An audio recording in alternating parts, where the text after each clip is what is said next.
네, 우리가 또 우리 국민들께서 잘 해주셔서 지난 3차 대유행의 기세 꺾여가는 모양새였습니다만 또뭐 국제학교발 집단 감염 소식 전해지면서 좀 걱정도 됩니다. 이런 가운데 이 코로나19 백신 접종 계획이 오늘 오후에 발표가 됩니다. 그리고 또 치료제 심의도 진행되고 있다고 하는데 좀 전반적인 모든 것들 좀 전문가 분 모시고 말씀을 좀 나눠보도록 하겠습니다. 중앙대학교 약학대학의 설대우 교수 나오셨습니다. 어서 오세요. 예, 안녕하세요. 예. 오후 2시 10분부터 이제 중앙대책방역본부가 예방 백신에 대한 세부 시행 계획을 오늘 발표를 한다고 합니다. 뭐 새 업무 계획을 통해서도 좀 몇 가지들은 지금 이미 나오기도 했었는데 지금 정부의 이번 그 시행 계획 어떤 것들이 나올 것으로 전망하시는지 또 어떻게 보고 계시는지요? 예, 기본적으로 이제 총론은 계속 네. 이제 얘기가 됐었습니다. 이제 하나는 총론인 경우에 우리가 2월 말, 3월 초에 백신 접종을 시작하게 될 경우에는 3분기까지는 전 국민 한 60에서 70% 접종을 완료하고 네. 11월 말이 왜 중요하냐면은 네. 겨울 되면은 다시 올 겨울과 같이 폭발적인 양상이 될 수가 있거든요. 그러니까 올해 겨울 전에. 그렇습니다. 예. 올 겨울이 되기 전에는 어떻게든지 가능하면은 전 국민이 대부분 접종이 되어서 예. 집단 면역에 도달한다. 이게 이제 정부가 가지고 있는 기본 총론의 골격이라고 볼 수 있습니다. 예. 거기다가 이제 좀 더 구체적으로는 백신이 순차적으로 들어오는 거거든요. 한 네. 번에 다 들어오는 게 아니라. 그러니까 순차적으로 들어오니까 백신을 어떤 우선순위를 맞힐 거냐 이거죠. 네. 그러니까 이제 1분기에는 고위험군이라고 할 수 있는 요양원이나 요양병원에 계신 초고위험 고령자들에게 이분을 돌보는 또 의료진 또 그분들하고 같이 생활하는 이런 분들은 네. 이제 접종이 될 것 같고요. 네. 2분기에는 비교적 젊으신 분들인데 조금 전에 말씀드린 것과는 달리 65세 이상이 되는 네. 이런 분들을 접종하게 될 것 같고요. 3분기에는 또 위험군이라고 볼 수 있습니다. 만성 질환을 갖고 계신 분들. 예. 그다음에 이제 성인분들 좀 건강하긴 하지만 성인분들 이런 분들은 약간 뒷단이기는 하지만 이렇게 이제 순차적으로 접종을 하겠다고 하는 게 여태까지의 그런 이제 내용입니다. 총론입니다. 오늘 2시 이후에는 얼마나 더 구체적인 게 나올까 이제 이게 주목해 봐야 되겠지만은 기본 총론에서 좀 더 자세하게 그렇게 아마 언급이 되지 않을까 이렇게 예상이 됩니다. 네, 그럼 지금 설 교수님께서는 시기별로 이렇게 말씀해 주셨는데 지금 이 코로나19 관련된 백신이 회사별로 다양하게 들어오잖아요. 제일 먼저 시작된 게 이제 화이자 백신이라는 것. 이거는 뭐 영하 70도 이걸 유지해야 된다고 하고, 그다음에 또 아스트라제네카 이거는 상원에서도 뭐 유통 관리가 된다고 하고 이 부분에 따라서 또 백신을 맞는 게 달라질 수 있습니까? 완전히 달라집니다. 예를 들면은 원래는 코백스 패실리티에서 우리가 도입하기로 한 게 1,000만 명분인데요. 1,000만 명분 중에서 화이자 백신 또는 아스트라제네카 백신 두 개 중에 하나를 선택하도록 돼 있었습니다. 그런데 이제 코백스 패실리티에서 5만 명 분량에 대한 화이자 백신을 먼저 주겠다. 그러면 앞으로 950만 명분은 뭐가 되는지는 955만 명분은 뭐가 되는지는 모르겠죠. 그래서 코백스 패실리티가 5만 명분이 제일 먼저 들어오게 됩니다. 그럼 우리나라에. 제일 먼저 들어오는 건 화이자 백신이군요. 그렇습니다. 그런데 이제 화이자 백신이 들어오더라도 곧장 맞을 수는 없거든요. 왜 그러냐면 우리나라에 품목허가라고 해서 약 200, 이게 이제 한 40일 정도의 서류 심사가 필요합니다. 거기에다가 한 20일에 걸쳐서 이 출하 승인이라고 하는 실제로 이제 실험을 통해서 품질을 확인하는 과정이 있거든요. 총 60일로 보이지만 뒷단은 앞에 거를 같이 할 수가 있습니다. 그러니까 이제 40일 정도는 필요한 거죠. 그런데 아스트라제네카 백신은 벌써 우리나라에 서류 신청이 되어서 이미 심사가 거의 완료가 됐거든요.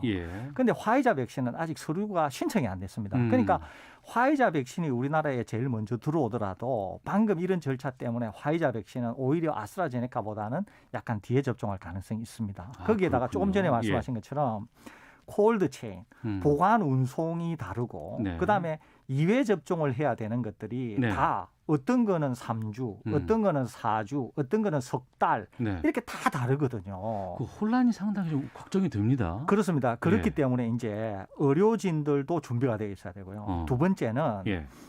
영하 70도씨인 경우에는 직접 어떤 대형 체육관 같은 데서 맞아야지 네. 우리 독감 백신 접종하듯이 하는 그런 시설에서는 접종을 할 수가 없어요. 네. 그다음에 또 요양원이나 요양병원에 계신 분들 중에 거동이 불편한 분들도 꽤 있거든요. 이분들은 맞을 수 없겠군요, 화이자는. 그러는데 화이자는 맞기는 어려운데 그리고 네. 화이자는 노르웨이에서 그런 분들에게 접종을 했을 때 사망 사고가 좀 있었습니다. 직접 연관관계는 없지만 그래서 예. 노르웨이 당국이 그렇게 고위험인 분들에게 화이자 백신은 권고하지 않는다 그랬거든요. 요양병원에 계시는 분들 같은 경우에는 화이자 백신은 권고하지 않는다. 그렇습니다. 그렇기 때문에 이제 아무래도 아스트라제네카 백신이나 다른 백신을 맞아야 될 것 같아요. 그다음에 예. 거동이 불편하지 않습니까? 그러니까 이제 어떤 분들은 예. 찾아가는 서비스를 해야 될 것 같고 예. 어떤 분들은 대규모 체육관이 필요하고 어떤 분들에게는 3주, 어떤 분들은 4주, 어떤 분들은 석 달 이렇게 아이고. 되기 때문에 굉장히 복잡하거든요. 예, 그래서 우선 시설이 있어야 되고 또 교육을 받은 의료진들이 있어야 되고요. 네. 또 이런 백신들은 항상 맞고 나서 30분이나 1시간 정도 경과를 지켜봐야 돼요. 그 장소에서. 예. 그러다가 다른 곳으로 이동해야 되거든요. 이런 것까지를 다 감안해야 되고 네. 또 하나는 국민에게 백신 접종의 수용성을 높이기 위해서 홍보 이런 것들이 또 잘 돼 있어야 되거든요. 예. 그렇기 때문에 이런 것들이 종합적으로 다 준비가 되어 있어야 되기 때문에 향후 11월 말까지 접종을 완료하려고 하면 예. 이런 것들에 대한 사전 준비가 굉장히 꼼꼼하게 잘 되어 있어야 될 것으로 생각이 됩니다. 그러면 우리는 이제 시작을 하게 되지만 다른 나라들은 지난해부터 벌써 했잖아요, 말에. 그 나라들은 잘 되고 있습니다. 이거 우리가 살펴볼 일인데요. 전 세계에서 제일 잘하고 있는 게 이스라엘이고요. 예. 그 이외에 백신 접종을 제일 먼저 한 데는 미국, 예. 영국 이런 예. 데거든요. 예. 그러는데 미국이나 영국은 제가 방금 말씀드린 이런 사전 준비가 안 되어 있어가지고 백신 접종을 하면서 아주 엉망이 됐습니다. 그래가 엉망진창이 된 거예요. 그래서 너무도 코로나19 상황이 심각하니까 네. 백신을 접종해야 되겠다고 하는 의지는 높고 국민의 요구는 높았는데 네. 준비가 안 된 상황에서 막상 백신 접종에 돌입하다 보니까 곳곳에서 문제가 생긴 거예요. 첫째, 예. 백신 공급이 잘 안 되는 거예요. 그런데 화이자 백신은 대량 생산이 어렵거든요. 예. 그러니까 1차 접종을 하고 2차 접종을 해야 되는데 2차 접종에 대한 것도 공급이 잘 안 될 뿐만 아니라 1차 접종도 공급이 잘 안 되는 이런 상황이 벌어진 거예요. 예.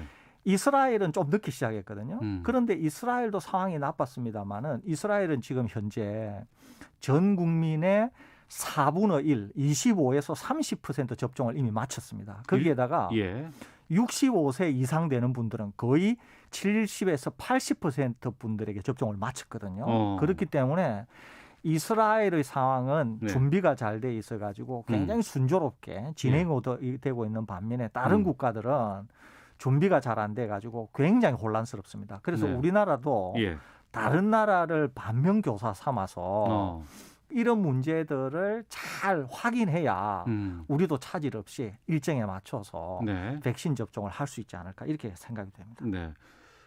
올해 겨울이 오기 전까지는 좀 모든 국민들이 백신 좀 접종을 해야 된다고 말씀해 주셨는데 청취자 6698님께서 11월까지 백신 접종 완료되면 그 이후로는 안 맞아도 됩니까? 아니면 독감처럼 매년 맞아야 되는 건가요? 이런 질문 주셨거든요. 이거는 아직 잘 모릅니다. 왜 그러냐면은 어떤 백신이든지 상관없이 코로나19와 관련해서 면역 지속 기간을 우리가 잘 모릅니다. 그래요? 그렇습니다. 그렇기 때문에 만일에 올해 우리가 접종을 다 마쳐서 집단 면역에 도달을 했는데 상황이 좋아가지고 2022년도에 다른 나라도 다 통제가 되면서 상당히 코로나19가 안정화로 접어들었다. 이러면은 백신 접종이 필요 없을 것으로 생각이 되고요. 2022년도에 접어들었는데도 여전히 상황이 안 좋다. 그러는데도 백신을 접종하고 나서 접종한 그 효과 지속 기간이 충분하지 않다. 이러면은 또 2022년 겨울 정도 되어서는 또 백신을 새로 접종해야 되는 거 아니냐라고 하는 논란이 있을 수가 있어요. 그렇기 때문에 지금 우리나라 상황뿐만 아니라 전 세계의 상황을 살펴봐야 되고 우리나라가 집단 면역에 도달한다고 하더라도 네. 말씀드린 것처럼 면역 지속 기간 여부에 따라서 충분하지 않으면은 접종을 했는데 단기간에 집단 면역에는 도달했지만 어느 일정 기간 지나게 되면 집단 면역이 풀리게 되는 것이거든요. 네, 네. 그래서 그런 상황을 전반적으로 확인하셔야 된다. 이 말씀드립니다. 아직까지 이게 접종 이후에 대해서는 가보지 않은 길이기 때문에 그렇습니다. 예측할 수 없는 거군요. 그렇습니다. 그러면 지금 백신 우리가 확보 물량 얘기하잖아요. 예. 제일 처음에 4천만 명분 확보했다고 하다가 지금은 더해서 한 7,600만 명분 확보가 가능하다고 지금 발표가 나오고 있는데 이 확보분은 괜찮습니까? 이거는 충분하죠. 전 국민 대비 약 150% 정도 됩니다. 그러니까 네. 초과해서 우리가 확보를 한 거죠. 예. 거기에다가 도입이 되는 거는 거의 내년 늦어도 9월까지는 다 도입이 되거든요. 예. 그러니까 순차적으로 접종을 하게 되면 우리는 충분히 올 겨울 새로 맞는 겨울 전인 11월 전에는 다 접종을 할 정도의 분량은 충분합니다. 네. 다만 어떤 백신인 경우에는 혹시 어떤 부작용 사례가 생기게 되면 네. 그 백신은 일단 못 맞히고 보관을 하거나 하는 문제가 생길 수가 있거든요. 문제가 해결될 그렇겠죠. 때까지. 아니면은 정말 문제가 있을 경우에는 그걸 폐기를 해야 되거든요. 그래서 이제 우리 정부가 전체 국민의 150%나 되는 물량을 확보했는데 이 물량은 충분합니다. 둘째는 네. 지금까지 백신이 빨리 개발이 되어서 또 빨리 성인이 되어서 접종을 하게 되었기 때문에 걱정은 있었습니다만은 네. 전 세계에서 접종 양상을 보건대 큰 안전성의 문제는 일단 없어 보인다. 그렇기 때문에 초고위험군인 70세 이상 되면서 기저질환을 갖고 있는 요양원이나 요양병원 분들이 아닌 그 이외의 분들에게는 비교적 안전해 보인다. 그렇기 때문에 백신과 관련해서 안전성에 대한 큰 걱정은 하지 않으셔도 되지 않을까 이렇게 생각이 됩니다. 뭐 화이자, 모더나, 얀센, 아스트라제네카, 노바백스 여러 가지 다양한 백신들이 있는데 이 백신들 임상을 다 끝내놓고 지금 시작한 건 아니잖아요. 그렇습니다. 근데 부작용은 지금 걱정 없습니까? 부작용 걱정이 전혀 없지는 않은데요. 예. 이게 이제 원래 임상 시험을 마치려고 하면 훨씬 더 긴 시간이 필요한데 긴급 승인의 조건을 충족한 것들은 일단 긴급 사용을 할 수 있도록 허가가 났습니다. 그런데 긴급 사용을 허가할 때의 데이터상으로는 비교적 안전해 보인다. 그렇지만은 훨씬 더 많은 사람들에게 현장 접종을 하게 될 경우에는 이제 임상을 할 때의 수보다 더 많으니까 그렇겠죠. 임상을 할 때 관찰되지 않았던 것이 나타날 수는 있습니다. 그럼에도 불구하고 긴급히 개발됐음에도 불구하고 비교적 중증의 부작용은 생각보다는 덜해 보인다. 이것이 임상 결과이기도 하지만 다른 나라들이 지금 긴급히 사용해보고 있는 현장에서의 데이터이기도 하거든요. 그러니까 우려했던 것보다는 안전해 보인다. 이렇게 알겠습니다. 평가는 할 수 있을 것 같습니다. 자, 백신 좀 살펴봤고요. 지금 코로나19 치료제가 지금 식약처에서 자문 결과 두 번째 기다리고 있다고 들었습니다. 이 치료제 쪽은 어떻습니까? 이거는 이미 어제 두 번째 자문 결과가 나왔습니다. 그래요? 예, 첫 번째 자문 결과에서도 허가를 성인 권고했고요. 이제 원래 약이 성인이 되려고 하면 3상까지 마쳐야 됩니다. 그런데 이제 임상 2상을 국내 일부 환자, 미국의 일부 환자, 루마니아 이렇게 해가지고 한 273명을 대상으로 해서 임상 시험을 했는데 결과는 상당히 고무적입니다. 그리고 이것은 신약입니다. 신약. 코로나19에 직접 작용하는 신약인데 상당히 결과는 고무적인데 1차 자문위원회에서도 승인 권고를 내리면서 3상까지 해야 되니까 3상에 대한 거는 하지만 긴급히 승인할 필요는 있다 이렇게 권고를 했고요. 어제 중앙약사심의위원회라고 저도 위원을 해본 적이 있거든요. 여기는 법정기구입니다. 법정기구. 그래서 아마 어제 결과가 제일 중요할 것으로 생각이 돼요. 어제도 다소 사용하는 환자에 대해서는 재평가를 했지만 기본적으로는 충분히 사용할 만하다. 그리고 충분히 사용할 권고를 내릴 정도로 효과는 있어 보인다. 이것이거든요. 그래서 어제 중앙약사심의위원회에서 3상 임상을 더 대규모로 해서 결과를 더 보라라고 하는 걸 권고하면서 동시에 긴급 사용 승인은 권고한다. 네. 이렇게 한 거기 때문에 조만간 아마 3차 위원회를 열어서 아주 신속하게 아마 사용 승인을 허가하지 않을까 이렇게 예상이 됩니다. 예. 백신도 이제는 맞을 계획이 생겼고 이제 치료제도 나온다고 하니 그러면 올해 좀 하반기부터는 좀 코로나로부터 자유로울 수 있을까요? 저는 뭐 확실히 자유로워질 거다 이렇게 보고 있고요. 또 하나는 예. 이스라엘이 아까 전 세계에서 제일 빨리 접종을 잘하고 있다 그런 얘기 했지 않습니까? 그런데 예. 이스라엘 다음으로 주목할 국가가 대한민국이 될 가능성이 있습니다. 우리나라가 오히려 백신 접종이 약간 늦어졌지 않습니까? 여러 가지 이유 때문에 다소 늦어졌는데 다소 늦어졌기 때문에 오히려 다른 나라 접종 상황을 지켜보면서 안전은 한지 두 번째 접종을 대규모로 하는 데 있어서의 문제는 없는지 세 번째 우리는 어떤 준비를 갖춰야 되는지 이런 것들을 오히려 심층적으로 보게 됐다는 거예요. 거기다가 우리는 코로나19를 비교적 백신이 없는 상황에서도 통제를 잘했다는 거예요. 백신이 없는데 통제를 못하게 되면 어떻게 되냐면 국민들이 원성이 커지게 됩니다. 굉장히. 그렇게 되면 이제 어딘가로 몰리게 되거든요. 그런데 우리는 비교적 통제를 잘한 상황에다가 백신을 오히려 늦게 맞으면서 다른 나라 상황을 지켜보게 되었기 때문에 오히려 국민의 입장에서는 훨씬 좋은 상황에서 백신을 접종하게 됐다는 거예요. 그렇기 때문에 오히려 우리나라는 지금의 일정대로 하게 되면은 11월이 되었을 때 상당히 많은 국민들이 접종을 하게 되고 그래서 오히려 우리나라는 그 어떤 나라들보다 빨리 집단 면역에 도달하는 그런 국가가 되면서 경제와 일상생활로의 회복이 빨라지는 국가가 되지 않을까 이렇게 조심스럽게 예측해 봅니다. 그런데 이 바이러스가 변화해서 지금 뭐 변이 바이러스가 다양한 곳에서 다양한 형태로 나온다고 하거든요. 이거는 어떻습니까? 이거는 이제 백신을 잘 모르는 분들의 걱정인데 우선 하나는 이 변이체가 백신을 뭐 어떻게 한다 저렇게 한다 말이 많았잖아요. 그렇게 되려고 하면 항상 주류 변이체가 돼야 됩니다.